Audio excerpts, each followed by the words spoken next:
You will never be the same. And with the full catastrophe, he didn't mean it was all bad. Oh, that I worship has a way of saying, don't play with. I invite you to the dance with the Lord of the dance. God didn't call America to do what she's doing in the world now. Please dance.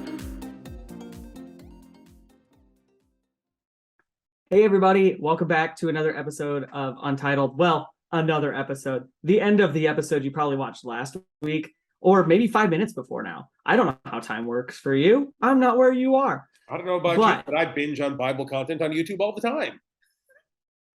I mean, obviously, what else do you do? It's fun at the very least. But, we wanted to, really dig in this week, and it happened to 2 videos. So, but join with us as we continue our conversation we started in the previous part. It's a good one, guys. I'm a big fan of what we talked about. Yeah. So, but go ahead. I was going to say, and at this point now we return you to part 2 of Making Fun of Pastor Don, the episode already in progress. Exactly. Yeah, it's like this. It's always. Enjoy. We'll see you all on the other side. Yes. See you. But no, I mean, it's crazy just how many hang-ups that people tend to get in the Christian faith, and again, Christian adjacent belief systems. Yeah. There's one guy who did the work and did the sacrifice and said that through him all are saved, and without him it doesn't matter. So why we get hung up on these things of I went and had a drink with my friend this last weekend. I had a few beers at a bar. Yeah. But in some cases now, I am unholy and unclean. I don't understand that. Why though? Like, I don't know. I've never gotten that one. Jesus drank wine. Yeah. Like, I'll tell you this. My first formal training in ministry was when I went off to become a missionary, and I went to the Reformed Church of America's missionary training before I went out. And I came from the section of the RCA that is most like the evangelical church. So the one that has most been influenced by our fun friend, the Parasite, which we've discussed. Yeah. Right. And so I'm coming into this training with all of these evangelical/evangelical adjacent expectations. And I get to the missionary training and we finish like the day's classes and everyone says, all right, well, we're going to go get together for kind of like a follow-up and get to know you type stuff. And I'm like, all right, where are we? Like, oh, there's a bar just up the street. And I'm like, aren't you a pastor? Like, yeah. And I'm meeting 3 more down there. Why don't you come with? Right. And I'm like, oh, okay. Let's go, like, I guess. What do they think was served at communion? Yeah. Like at the Last Supper? You think they were just passing out grape juice? No, right. That thing was fermented. Yeah, exactly. And like, I went to seminary, one of the most active extracurricular groups, met at the brewery and drank heavily while reading the Bible. Like, heck yeah, they did. I love that. Yeah. That sort of stuff is common. Like, it's okay to be a person. Yeah. What? No way. I mean, honestly, if anybody ever takes anything away from any of our videos, I really want it to be, you're okay. Yeah. It's okay to be a person. You are loved regardless of the path you walk, the experiences you've had, the life you've led, how you see yourself. All of these things. Let me elaborate the last part. How you see yourself and how you observe you as a human. If it doesn't match what other people think, who cares? Right. God made you with all of those parts of you, and you are wonderfully made in her image, however you want to say it, because let's be real, God ain't anywhere we're going to understand how the gender binary works. But, all of those things are special things about you. And I'm so tired of so many churches telling these, wonderful, amazing people that somehow just because they're wrong. Yeah. And I just want everybody that ever hears a word from our mouths to know that that's what we think. Yeah. Yeah, exactly. couldn't have said it better myself. But this is what happens when you let preachers rant. It happens. Yeah, I know, right? Yeah. I think I've beaten the dead horse enough. Yeah. But So I wanna, as we've gotten through that part, I wanna give us another little fun idea that I had while I was zoning out during your sermon. you know, you're not the first, you won't be the last. It's fine. Yeah, it's a nice change of pace for me to do that to someone else, so I appreciate it. I'm going to give us kind of a little bit of a rapid fire selection of mini bites of other things you may not have considered from today's passage, Oh no. Okay. and see your take on them. Go Okay, for it. fun? We're ready. Lightning round. So Jesus is on his way to Jerusalem. He's going through Samaritan Galilee. He enters a village. 10 men with a skin disease approach him. Leprosy. It's leprosy. We all know it's leprosy. Right. It's always lepers. Yeah, it's always leprosy. They called out him, Jesus, Master, have mercy on us. Fun fact, Master here is not a unique term applied to Jesus. It is Rabboni, literally rabbi. This will be important to the point I'm going to make here, so remember that. When he saw them, he says to them, what? What does he say to them? I closed my Bible app first. That's fine, I got it here. I'll tell you anyway, because I was just being a dramatic little bee. It's me. When he saw them, he said to them, go and show yourselves to the priests. You'll notice he didn't say, go walk back home, and by the time you get home, you'll be well, as long as you have faith in what I tell you.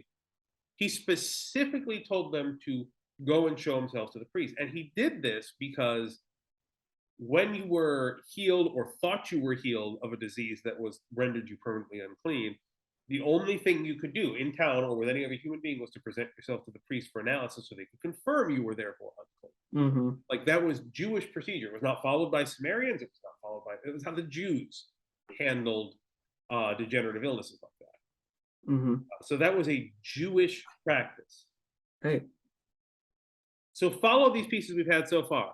Jesus, Rabbi, help us. Okay, go follow this particularly Jewish procedure. Jesus was Jewish. Shocker, Yep. right? It's crazy. I do feel the need to draw this point up because this is something we will be referencing. If we haven't yet, we're going to bring up a lot, or at least I'm planning on bringing it up a lot. I don't know if you plan on bringing it up at all. I mean, it's a very big point. We And talk about it a lot. there's So so much that like, yeah. Now, I am going to give a little bit of information on this that I have drawn from a series of tweets by Rabbi Daniel Rutenberg, who is a Jewish rabbi that I follow on Twitter, who is absolutely amazing. Bunch of different books. Yeah, check her out, please. Highly recommend. She wrote this long thread that I have saved somewhere that is about Jesus and the relationship to the Pharisees, and it was specifically highlighting the fact that, gasp horror of horrors, Jesus was a Pharisee. Like, Yeah. I know it's a shocker to people, but at the time, the Pharisees was basically a term that meant the same as like classist does to me. It was the collected assembly of rabbis, basically. right. And Jesus had done his rabbinical studies. He was a Jewish rabbi. He was a teacher. That's why, like, in our modern Bible translations, we try to like translate that as master or teacher, but the word they kept using is rabboni, rabbi.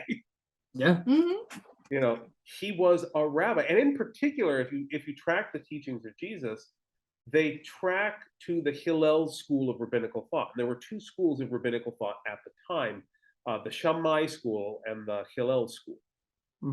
And the Hillel school eventually is what ended kind of the Pharisee approach and became the origins of rabbinical Judaism, and now more or less what we call Reform Judaism. And again, I'm highly simplifying things from the perspective of a white Christian pastor. If you want more detail, ask somebody who's actually Jewish. Right, Yes. Yeah. Don't. Yeah. I'm Not providing this solely for general context, not to claim myself an expert on Jewish history past the Christian point. Not doing that. But this is kind of a general arc to point a picture. Anyway, the Shammai Pharisee, they were the ones who believed in strict adherence to the law, in you know, the minutia, the following the lines of the law, the letter of the law type stuff. They did not win the historical battle, so to speak. They are like, there are pieces of Shammai teaching that still stick around. I think like they're more prevalent in like Orthodox and Hasidic Judaism, I think. Again, previous caveat still applies. But most of what we modernly consider Judaism today is based to a certain extent on the core Jewish teachings that Jesus was also operating on. Right. Crazy, right? Yeah. So like we try so hard to pretend that Jesus was, from the minute he emerged screaming and oddly immaculately from Mother Mary, from that moment that he was a Christian and he was not in any sense Jewish. That's not true. Like, everything Jesus does here is couched in the context of Jewish tradition, activity, and practice of the time. We'll come to it later when he talks about how he is not here to destroy the law, he's the fulfillment of the law. That's exactly what he means. Like, he's taking what is here and developing it into something. He is not breaking with what came before and wholly establishing something entirely different. Right. And so this is a contextual piece we often skip past, as that, you know, we say Jesus was Jewish and people are easy to write that off like, oh, okay, fine, yeah, he was Jewish. Like, no, that means that he has a context understanding to him in the world that is related to his teachings. And his teachings aren't just him. Like, it's not like everything he said was solely direct from God's mouth to his head, his mouth to our ears. Right. Like, he was using quite heavily the Hillel school of teaching, and this was in a very certain way. As a Christian, like, we can look at this as God giving his blessing on the Hillel school of Judaism. Yeah. Like, and we can learn from it. Like, Yeah. what this recognition gives us room to open our doors to our Jewish siblings and ask them the question, hey, can we learn from you? What do you have to teach us about ourselves? And then to, and this is the important bit, shut up and listen. Right. Yes. Yeah. I mean, absolutely. There's not a better way to put it than that. Just sit and shut up. Right. And so, like, this is, I think, probably part and parcel as to why our 8 out of 10 didn't come back. Because they were Jewish.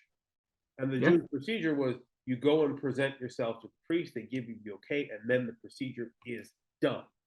Right. Like, there isn't a go back and say thanks to the guy who kicked you off at the beginning of the process. Like, it's methodical. Like, so it's, them not coming back, there's a certain understandability to it too. Like, they wouldn't have thought to do that because that's not the way it was done. Like, it wasn't part of the procedure. Yeah. And so we have the Samaritan who comes back, and like, this is where you point out, we're like, even the dirty foreigner. Right. But no, the Samaritan comes back to express gratitude, but expressing gratitude in that context, in that confluence of circumstances. That is something we can learn from someone with a disparate perspective. It's a result of his differing cultured perspective. Yeah. Yeah. And this is the first example of Jesus coming face to face with and presenting us with, hey, here's someone from a different culture. Maybe shut up and learn from what he did, because this seems like a good thing. Yeah. Yeah. You don't have it 100% right. Nobody does. And when we look at it that way, this is, I wanted to take this meandering path to get there, of course, but this is the point I wanted to land on with you, is that when we talk about the Samaritan at the end in the context of his culture, it's really easy for, as you said, for evangelicals to look to that and say, he was good despite being foreign. But the reality of the situation is, any good action he takes here definitely has its root in his Samaritanness. But it's not despite that, it's because of that. Right.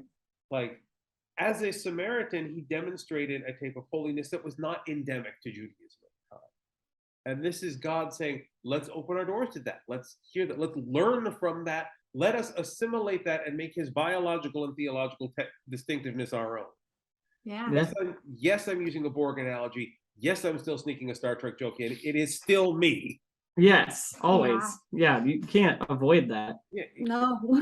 You watch a video with me in it, you get a Star Trek joke. It's just the way. It's like the prize in the box of cereal. It's just gonna be there. Yeah. It is the order of things. Bonus Star Trek joke for the Yeah. But no, look at the other story he tells about a Samaritan, the extremely famous one he tells about a Samaritan. Yeah. You know, it's, guy walking down the road, just ringing any bells, maybe. Yeah.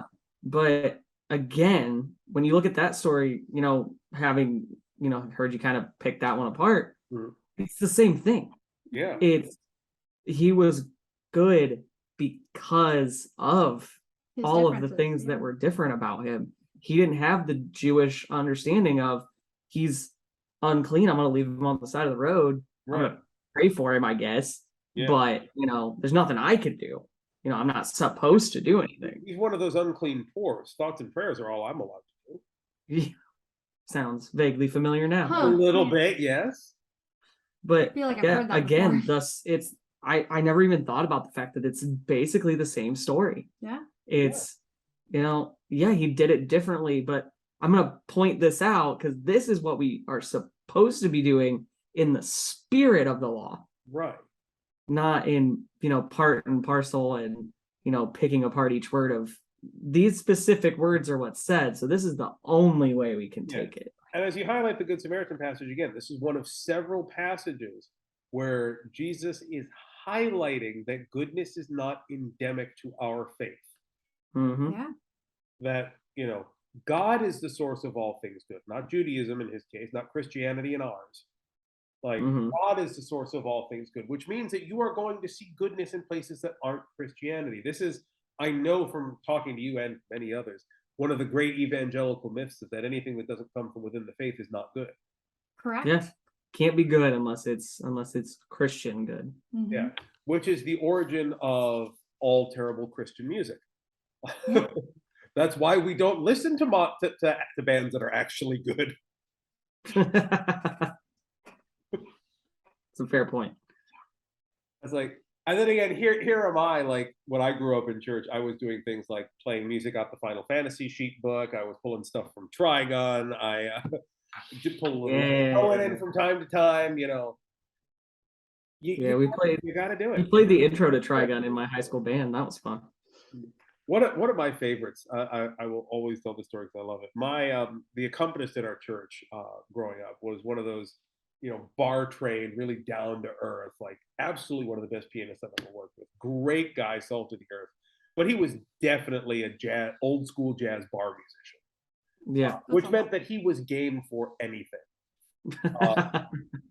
So one day, I said, "All right, you want to do something fun?" Like, yeah. I said, "You're up on the organ for the postlude, right?" "Yeah." "We're looking for a big bombastic postlude, right?" He goes, "Yeah." I said, "You want to try this one?" He's like, "Sure, whatever. I'll try anything."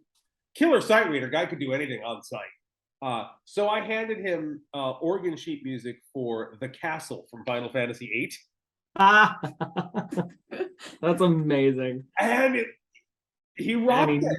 Yeah, nailed it. Of Get course. out the park, and it's just like, brrr. I'm sitting in the front pews, and I turn around, and there's 2 or 3 people that I know their game, and they're just looking like, is this happening? Right.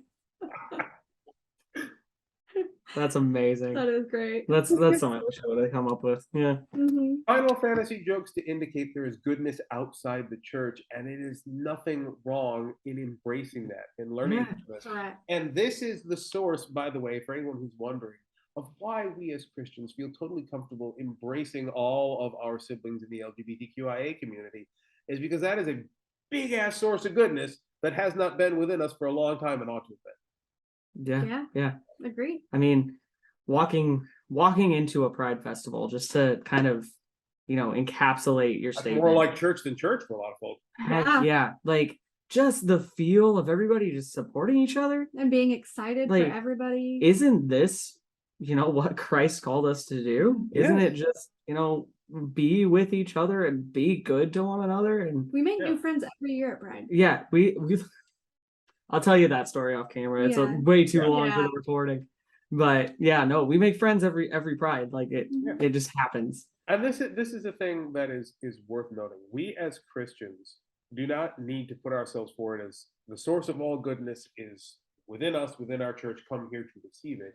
We need No. like the source of all goodness is the creator of all things, and we are looking for it everywhere we Yeah. Yep. can. And if that goodness is reflected in you, and fun fact, the whole idea of imagio Dei, the image of God, means it is, Yeah. Right. Yep. then we want you here with us too. Like we want to explore each other. We want to get to know you, find what's good about you. Yeah. Yeah. And we Help want you to find what's good about you. exactly. We'll find it together. Yeah. I think if there was any good place to end it, I think that's it. I would have to agree. At this point, Yeah. I have no idea how long we've gone on for. I'm sure this one will probably end up being a two-parter as well. Hey, that they'll know already. We would have already done the bumper and everything. It's fine. They will know we are Christians by the fact that we can never manage to get a single part episode in. That's fair. You know, and hey, it's our shtick. It's fine. Yeah, it works. Like that's our running gag as we start every episode saying, okay, we're gonna have a nice simple tight one-parter, but then we're like, yeah, we definitely didn't do that. Yeah, right. Yeah, I mean, we are who we are. Yeah. Like, and that's hey, it ties back in. Everybody's who they are, and that's okay. Yeah. There's Yeah. things that, you know, maybe you guys find us annoying and haven't watched this far. I'm talking to no one. Yeah. But I'm not gonna- I'll Yay. I will leave you with this piece of deep cut theology. If we are all made to be the image of God, and the one moment at which God identified God's self to humanity, God's expression of God's own identity was, I am that which I am, Mhm. then you are that which you are, and it's okay. And it is good. Yeah. Exactly. Absolutely. I'm hands off on that one. Yeah, Drop it. Yeah. exactly. Again, thank you guys so much for all the time that you spend with us in Untitled. You know, I know we can't see your faces, but I hope we bring a smile to them. And, you know, I hope our faces aren't, you know, horribly unpleasant. Shameless plug, by the way, we would like to see your faces, and we have a Discord server just for that. If you'd like to get Yes. Discord, That's true. All the pluggables will be down in the below thing, in the description. All of our websites, the Discord. Please come hang with us on the Discord. We have a lot of fun. Talk about weird things. please. We got a lot of stuff that's coming up. If you don't mind me taking a moment to quick plug a couple. Go for it. Right now on the Discord server, we've got our daily devotions are starting to kick back up again. I had to take a couple weeks off of that one because reasons. Sure. But that is kicking itself back up again. We have an unfinished community D&D group. I know. I'm so mad we can't be. Still in it. so sad we can't be part of it. I have confirmed with our DM that he is open to the idea of people joining for a one-off if they happen to have one day free and not like as a regular commitment. So if there's any of you out there or being on the recording with me who feel like stepping in once in a while when time allows, Wasn't a call out at all. not at all, no. But that can definitely be arranged. That's the thing we're going. And if we do wind up getting a lot of interest, like I'm sure we can start opening other D&D groups too. So like, Yeah. it's just something people are liking. And if a church having a D&D group sounds weird to you, well, buckle up. Yeah. Right. Because we're just getting started. That's not even the tip of the I was gonna say, I iceberg. feel like that's the most normal thing about us. Just go to the memes channel. This is my plug for the Discord is go to the memes channel. Oh, God. There's fantastic content in there every day. So many memes. You know, I wouldn't have thought I could explain what it's like to be a progressive pastor using only a picture of Garrick, but you know what? I can. You know? Yeah. It was clearly possible. We all knew exactly what you meant. Exactly. One thing I want to toss out here, this is something that's going to be happening from when we're recording this. It'll be actually next week. October the 12th, that's a Wednesday. For those of you in the Eastern time zone of the United States, that will be 8:30 p.m. There is going to be an online Bible study, live and in person, not on our Discord server, but on the Discord server for First Reformed Church of New Brunswick, New Jersey. I'll have details for that on my website and elsewhere as well. So if you're following us on Facebook, look at the links, you'll find the answer to that. Yeah, We're going to be doing an in-person, well, online in-person, like a live Bible study is what I mean to say, called Detoxifying Christianity. And we're going to be just going verse by verse through a number of verses that I have just flat out picked as things we should probably talk about, y'all. I like it. Yeah, and we're going to be basically working together to analyze them, to work through them, and have a conversation about them. This Bible study is open to people in the First Reformed Church community, of course, but it's also open to anyone in the Unfinished community, the Unfailing Love community, or anybody who happens to be stumbling across this video and is bored that night. So, I'll be there. yeah, this is a good opportunity for lots of people to get involved and really start picking stuff apart and to see how completely full of crap I am sometimes. So, all the better. Don't worry, we'll be there calling him out. Like Yeah. we got this. That's what I'm here for. What can I say? Meanwhile, we also got Back to Basics, which I have referenced several times, our hit podcast with its literally tens of views. But really, it's fantastic. It is really great. Yeah. So all of that's going on. Not to mention, we are a church what is doing other things, and Unfinished actually has a local location here in Kobe, Japan. And if you are of the Japanese located Christian variety and want to do things, get in touch. We here, y'all. Heck yeah. Thus endeth the reading of the pluggables. Right, There you go. right. So with the pluggables taken care of, does anybody have anything in parting that you'd like to, bestow upon our audience? No, you guys covered all of it. All of it? Took all my stuff. Tell them you love Love you. them. We do love you guys, and we appreciate you so much. Absolutely. And while I am not in any way supporting of domestic violence, if Mallory chose this opportunity to smack him upside the head, I think that would be appreciated. Things you could expect from the Untitled podcast, smacks to the back. But All right. we love you guys.